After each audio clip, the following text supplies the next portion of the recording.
Juergens has struggled a bit. He came out and even said that his back is still not 100%. Landon Dickerson, I mean, I feel for this guy. You played the position. I'm afraid this guy's not going to be able to get out of bed when he's 35 years old. You're tuned in to the Ross Tucker Football Podcast, guiding your gridiron journey, none other than your host, former NFL lineman, Ross Tucker.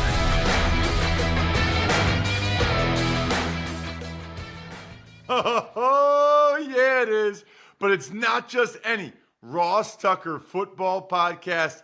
It is a teaching tutorial Thursday. That means we have the civilian GOAT, Greg Cosell, 46 plus years at NFL Films. There is nobody better breaking down the NFL videotape every single week. And now we have him twice.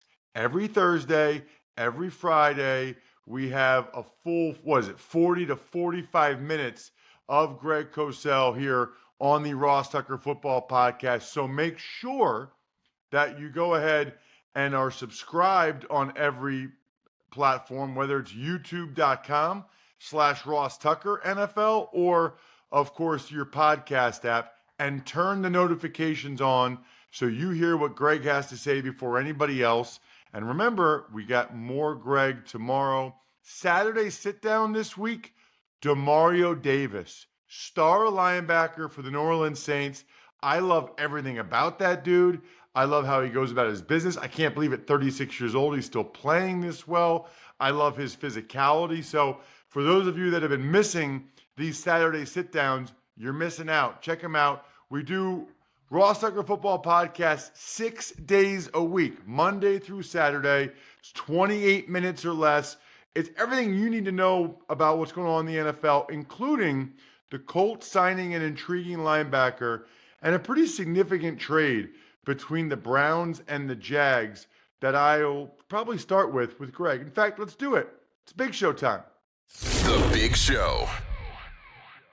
All right, so Greg, you don't see this very often, but it's a player-for-player trade. There was some draft choice compensation as well, as the Jaguars got a 6th-round pick, the Browns got a 7th-round pick, but essentially the Jags and the Browns swapped corners. Greg Newsome going down to Jacksonville and Tyson Campbell going up to Cleveland. I'll talk later because I do think that there are some significant financial implications of this, but I want to get your thoughts on the players themselves. It's a fascinating trade to me because they wanted Campbell in Jacksonville to, in a sense, be their number one corner, a matchup type corner. And he hasn't quite become that guy. So he's probably been a little bit of a disappointment given how they hoped he would be. But the fascinating thing about Newsome is this is really the first year, Ross, that he's been exclusively an outside corner. Don't forget, they had Martin Emerson, okay? And Emerson tore his Achilles tendon. I believe that was his injury in the preseason. So Newsome in previous years has basically been a slot corner, which to me, I think he's better in the slot, but maybe they see it differently. But so this year, he's been exclusively an outside corner, and there's no question Jacksonville made the trade to play him outside, not in the slot, because Jacksonville has Jordan Lewis. So, it's a fascinating trade to me because they clearly believe the Jaguars, who, by the way, are a fun defense to watch, but they clearly see him as an outside corner, which is what he's been playing in Cleveland this season. Yeah, I mean, listen, we can talk. He's played well. I really think it's as simple as the Jags know they have a shot to really do some things this year, and I think they think Newsome's better than Campbell. I don't think Campbell had been playing great, and I think. I agree. I mean, I'll talk about this later, but most of the money Campbell's getting, he got last year and this year. So I think the Browns look at it like, hey, Newsome's playing pretty well. We can't afford what Newsome's going to get as a free agent after this year. Right. We're already paying Denzel Ward. Let's get Campbell for significantly less because most of his big money's been paid. I agree. I mean, you know that stuff better than I, but just talking about the football part, they clearly believe Newsome's a better outside corner than Campbell at this point. All right, let's talk Eagles and Giants tonight, Greg. And I'm curious to hear your thoughts on both teams. Let's start with the Eagles. I can't quite figure them out, Greg. You know, they'll have moments where they look good and then other moments where it doesn't look like they can do anything. They are extremely inconsistent on offense. They have not run it very well at all this year. They didn't really even try to run it that much in the second half One against time to Denver. Barkley. Your thoughts on the Eagles, in particular their offense going into this matchup against the Giants? Yeah, and you could go into the weeds on this, but let's look at it from 30,000 feet. The Cliff Notes version of the Eagles is they're a running football team, and when they can't run, their offense stalls. They're not a passing football team.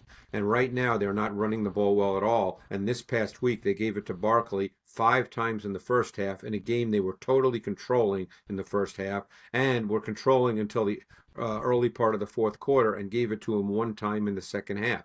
They're a running team of which Jalen Hurts is a significant part of their run game, but that's who they are. And the sort of the elephant in the room, Ross, and you probably know this, is their offensive line has not played anywhere near as well this year as it has in the last 3 or 4 years when arguably they were the best offensive line in football. Juergens has struggled a bit. He came out and even said that his back is still not 100%. He doesn't have the same mobility that he's had the last couple of years. Landon Dickerson, I mean, I feel for this guy. You know, you played the position. I'm afraid this guy's not going to be able to get out of bed when he's 35 years old. But he's been injured. Now he's not playing in the game tonight. So they're going to go with Toth. And even Mailata, as a run blocker, has not had the same year that he's had in previous years when he's been a dominant run blocker. This, to me, too, Greg, is part of winning the Super Bowl and part of having the success they had. The injuries that you get, the off-season surgeries. You know, people think, oh, well, he had surgery, he'll be fine. It doesn't work like that. You know? I mean, I was talking with Cam Juergens this summer. Right. And I can tell you, Greg, the first season after I had my back surgery, I didn't feel as good at all. I felt stiff. I felt much better than next year. Right. And my surgery was in April, and his was a little bit earlier than that. And then for Dickerson, he just had so many surgeries now, and when you look at him, he can't. You know, I think it's a smart thing if he takes some time off and lets all these. I mean, I lost track of how many things he's got going on right now. I don't know Landon Dickerson. I'm sure you've talked to him and you might know him, but I just feel badly for him. He's been injured going back to college so many times, and at some point, Ross, you would know better than I don't know if the body can just come back from so many injuries. It's a good point. What about on the other side, the team they're playing, the Giants? Kind of what have you seen from them? Dart got his second start. They scored a couple touchdowns, then turned it over a bunch. I will say I just love the playing demeanor of Scadaboo. That block on fun. Granderson, like I just love that guy. Yeah, the issue for them is they're down receivers.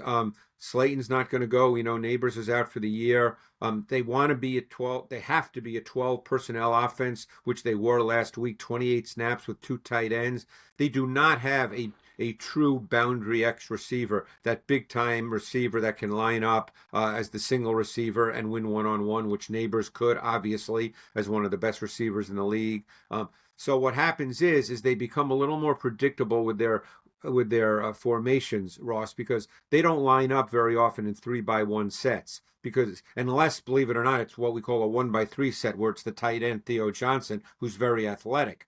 But they don't really have a wide receiver to line up as the boundary X. And I just remember talking to Mike Groh a number of years ago at the Combine, and he's their receivers coach. And we weren't talking about this year because this was a number of years ago, but he was just talking about how that boundary X is so critical to an offense, and they don't have that guy. So they become a little limited in what they can do formationally and what they can do in their pass game, which is not a great situation for a quarterback making his 3rd NFL start. You know what's amazing, Greg, and why I love talking with you? I don't think I've ever heard anybody call it a 1-by-3 when it's the tight end that's isolated. I mean, I know we talked about tight ends being split out and tight ends being single receiver side. I don't know I've ever heard someone say that you refer to that as a 1-by-3. That makes sense to me, but that's fascinating. Coaches, and Theo Johnson might be like one of their best weapons. Yeah. But yeah, they're just so limited on offense. For years, we talked about how bad their O-line was. Their O-line's really not bad. Now, they got a lot of guys who played a lot of football. They may not be superstars, but the Van Rotens, the John Runyons, these guys have played a lot of football. They're not bad players. No, I mean, listen, they're not Pro Bowlers, Right. but they're not liabilities. They're not the Correct. reason why the team loses the game. Right. That is absolutely correct. They're professionals. All right, let's get to the Sunday morning game. The team that just played the Eagles against the other team in New York. So it's the Denver Broncos against the New York Jets. You know, Greg, I was thinking during that Eagles-Broncos game, the quarterback's going to have to play better than Bo Nix is to beat the Eagles. And then all of a sudden in the fourth quarter, he did. Right. Well, it's funny. To me, I'm more interested in the other side of the ball because I thought the Broncos, and I think it applies to some degree this week against Justin Fields. The Broncos had a tremendous plan, I thought, for playing defense in this game. They wanted to play man coverage, okay? Because they've got good corners, so they wanted to play man coverage. But when you play a mobile quarterback, Ross, if you're going to play man, you have to find a way to deal with the quarterback. Because if it's 3rd and 9, you can't just play man and let the quarterback run for first downs. So they had 3 or 4 different ways of dealing with it. They used a spy. Benito would tend to be the spy, really good athlete. But they also rushed 3 and had 2 defenders drop out, sort of what they call rat defenders, sitting right there, at maybe 5 yards, because Jalen Hurts, for instance, likes to run up the middle, not necessarily outside when he runs. And then they also did a lot of the mush rush where the defensive tackles sort of stayed where they were and didn't push hard. And if I'm not mistaken, in that game, Jalen Hurts did not have one scramble. So, my guess is they'll probably want to play a lot of man coverage against the Jets and do similar things because you obviously have to control Justin Fields in those situations. That's a really good point. And it seems like teams have kind of decided they want to play the Eagles zone coverage. It's almost like at times when you see how much time Hurts has in the Broncos game, this was part of it. They want him to prove he can beat them from the pocket sometimes. Well, everybody in the league knows, just getting back to the Eagles, everybody in the league knows, this is not controversial by any means. Every coach knows this, that Jalen's strength is not as a window thrower versus zone coverage. So a lot of teams do end up playing a lot of showing pressure fronts, forcing the Eagles to have to do things with their protection. As you know, if you show a pressure front, you've got to deal with the number of people that are on the ball. You got to protect. And then what they do, teams are dropping out and often rushing 3 or 4, so there's 7 or 8 in coverage, and it's zone, and then you've got to make window throws, and that's not the strength of Jalen Hurts' game.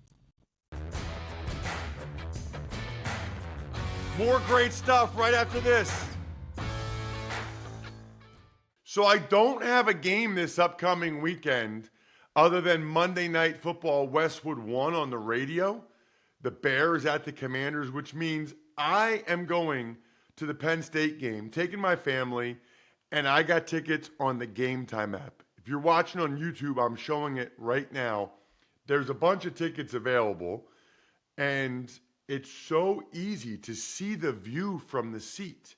If you guys don't have the Game Time app on your phone and you don't at least look in your city or where you live to see what events there are, you're doing it wrong.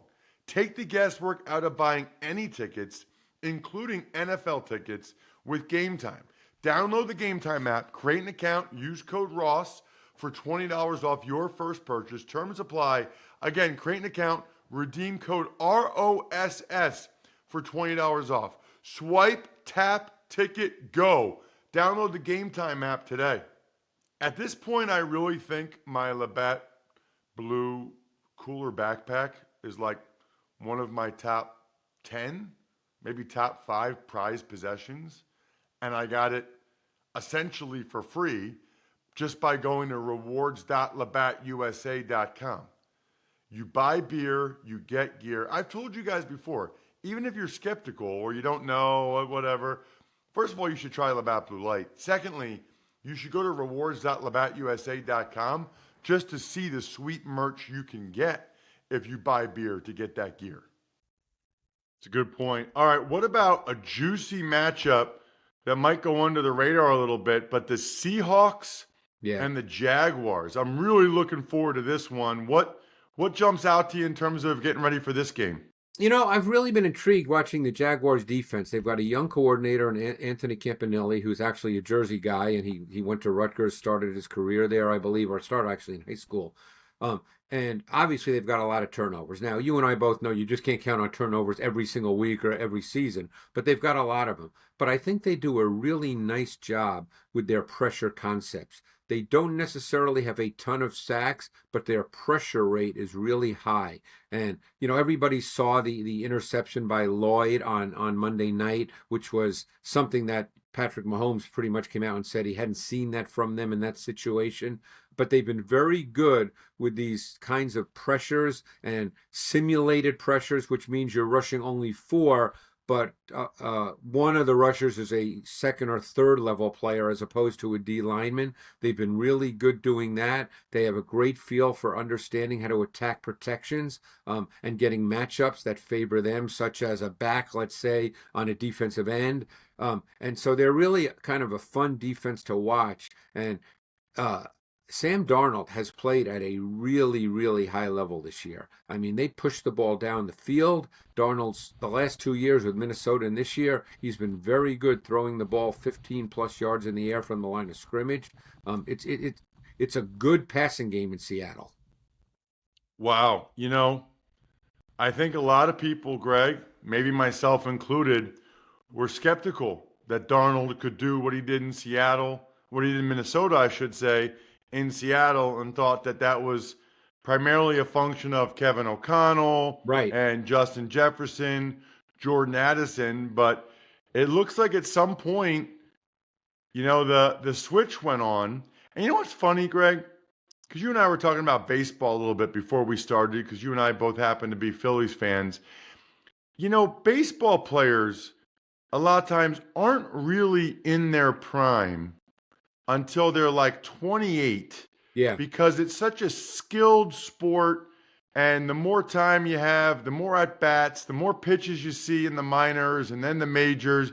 It seems like the guys get to the majors when they're 25, 26, and then when they're 28, we don't look at football players like that. No, we don't. But maybe guys like Darnold and Baker Mayfield are just kind of hitting their prime now, because they've played, 6 years of pro football, and they've seen a lot of things now, and they kind of get it now. Yeah. Well, two very quick points on the Seahawk offense. Number one, Darnold's only been sacked 6 times in 5 games. And that was a question mark, their O-line. Charles Cross at left tackle's having far and away his best season as a one-on-one pass protector. And number two, you recall when they signed Kupp, how everybody said, oh my God, what are they doing? Now they've got 2 slot receivers, Kupp and Smith-Njigba. Well, this year, Smith-Njigba's lined up as the outside receiver on 75% of his offensive snaps. And you know what? I think he's done okay. So that became a totally moot point, and they obviously knew that Smith-Njigba could do that. Well, yeah, and it's interesting. Somebody had a post the other day about the top 5 receiving, receivers in terms of yards this year, Greg. And what I thought was fascinating about it is it's like Puka and Ibuka. Gosh, I didn't realize that rhymed. Right. Smith-Njigba, but the point is it's not maybe the type of receivers that people used to think of. It's a lot of guys that people think of as slot guys or whatever, or move guys that have the top that are the top 5 guys in yardage this year. And because of the way the game has changed formationally, offensively, Ross, and I think this is a really essential point, a lot of quote-unquote outside receivers are not necessarily lining up outside the numbers the way it was years and years ago. Now, with a lot of reduced splits and reduced formations, the outside receiver is still lining up inside the numbers, almost in a slot type alignment, and it's totally different than it was years ago. All right, let's talk about the Rico Dowdle Bowl, the Cowboys against Carolina. Carolina, obviously, Dowdle carried them to that win over the Dolphins, and the Cowboys, I got to tell you, Greg, with one O-lineman to light up the Jets like this, I think Shoddy might be a good coach. Oh, well, yeah, he certainly is, and he's been doing it for a while. And obviously, Ross, everybody deservedly so wants to talk about Dak Prescott and the kind of year he's having, which is really, really good. But I think a really overlooked element is Javonte Williams. He's the third leading rusher in the league. And they're giving him the ball a meaningful amount. He has 75 rushes in 5 games. So this is not just about the pass game. They've developed into a pretty balanced offense with a strong run game. I mean, he's averaging close to 6 yards a carry.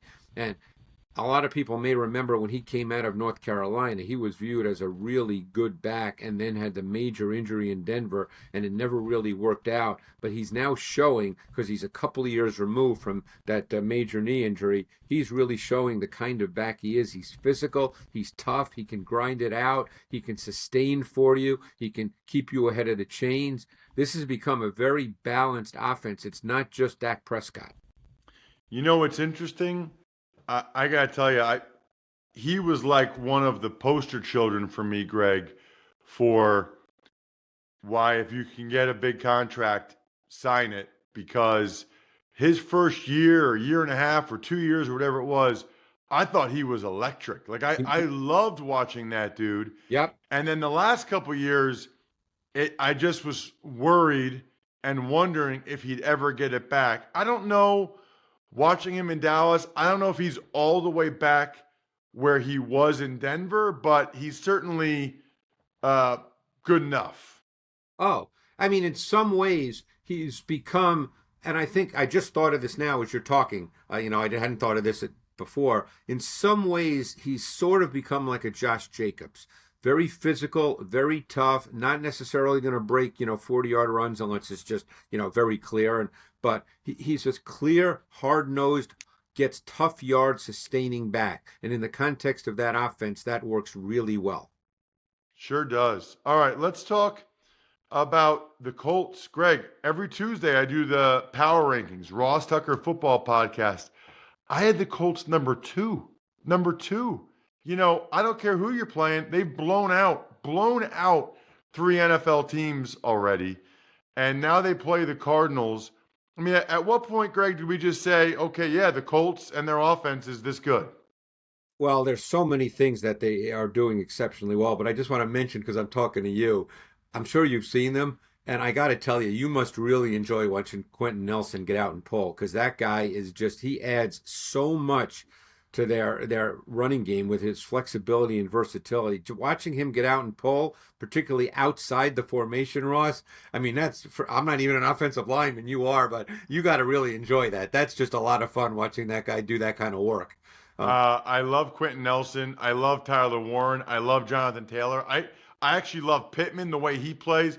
I love a lot of guys for the Colts. Well, the Colts, Steichen to me, the more I think about quarterbacks, and obviously I'm not saying all quarterbacks are the same, and if you have a good coach, any quarterback can play. But the more I watch tape, the more I just really take note of schematics and pass games. And I think Steichen has done such a good job of giving Jones base concepts that present clean and defined reads and allow him to play with timing and rhythm and get completions. You rarely see, which you saw all the time with the Giants, you rarely see Jones stuck in the pocket where it looks like he doesn't know where to go with the football.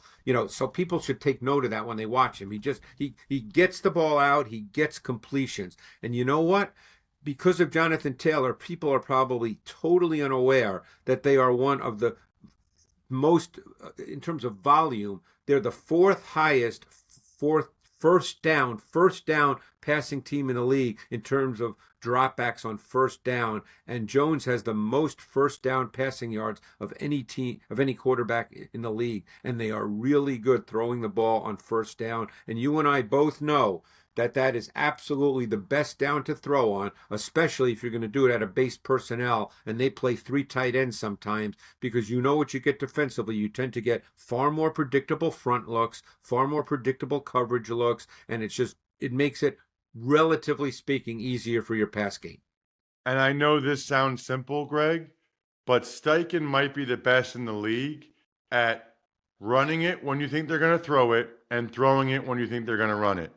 He'll run it on some third downs that you're not expecting him to run it on. Right. And by the way, that's depending on the distance, but that's a great deal because the defense is clearly geared to playing pass, both in terms of their personnel and their play call. So that works. especially if it's a situation where they might go for it on fourth. Correct. He will run it on third, middle of the field, 3rd and 8, 3rd and 7, that you're not expecting, because he thinks worst case scenario, 4th and 2 or 3, I might go for it. Yeah. He's an impressive coach. Yeah, a lot more teams are taking that approach, Ross, because once teams get into plus territory, 50-yard line and in, teams are going for it now on 4th and 2 and 4th and 3. Man, we got a bunch of big-time games. Niners, Bucks, Lions, Chiefs, the 2 Monday Nighters to talk about tomorrow's show, Greg. I can't wait. Thank you so much. Thanks, Ross. All right, let's dive into the news. But first, Smirnoff likes to say we do game days because they like to bring fans together to cheer on their favorite team. Guess what? I get to do game day on Saturday, not as a broadcaster, as a dad, which will be fun. Smirnoff has that long history. They've been around since 1864. It's an award-winning vodka. It's the world's #1 vodka and an official vodka partner of the NFL. Grab a bottle of Smirnoff at your local retailer and head to Smirnoff.com to find recipes of delicious cocktails perfect for game day. Please drink responsibly. Smirnoff number 21 vodka, distilled from grain, 40% alcohol by volume. The Smirnoff Company, New York, New York. Please do not share with anyone under legal drinking age. Tuck's Takes. All right, Ross, we got a trade, something you talked about with Greg earlier. The Browns, they trade cornerback Greg Newsome in a 6th rounder to Jacksonville for corner Tyson Campbell in a 7th. Very simple in my mind. These are teams with different time horizons right now. The Browns, pretty obviously, have one eye on 2026. Campbell will be significantly less expensive in 26, 27, 28 than will Newsome, who's going to be a free agent after this year and is due a lot of money. The Jaguars just want the better guy for this year. And by the way, the Jaguars, they might let Newsome go after this year and get a comp pick back for him. But what they care about is being better this year and making the playoffs for the first time in a long time this year. So these are the trades that make sense to me when there's a different timeline for each team. In another transaction, the Colts, they put linebacker Joe Bacci on IR, and they signed Jermaine Pratt, who was let go by the Raiders. Joe Bocce. Like bocce ball, which, by the way, is my favorite beach game at the Jersey Shore. I'm a big bocce ball guy. You have your ball in one hand, your beer in the other. Bocce ball is fantastic. This is the way the NFL works, though. Bocce goes on IR. The Raiders had just cut Jermaine Pratt. Pratt played with Anarumo in Cincinnati forever. He knows the defense. He was playing okay for the Raiders. So the Colts scoop him up. It's actually ideal for the Colts that just happened. It is a perfect fit, just like Greg Cosell joining us again tomorrow. I think we're done here. Thanks for tuning in to the Ross Tucker Football Podcast. Make sure to also check out Even Money, Fantasy Feast, and College Draft, all on the DraftKings Network on Samsung TV Plus, YouTube, or subscribe to the podcast on your favorite platform. Shout out myfrontpagestory.com. If you haven't gotten one of these for a loved one, you're doing it wrong. Backofficescheduler.com, humanheadnyc.com, Sporticulture, Pizza Boy Brewing.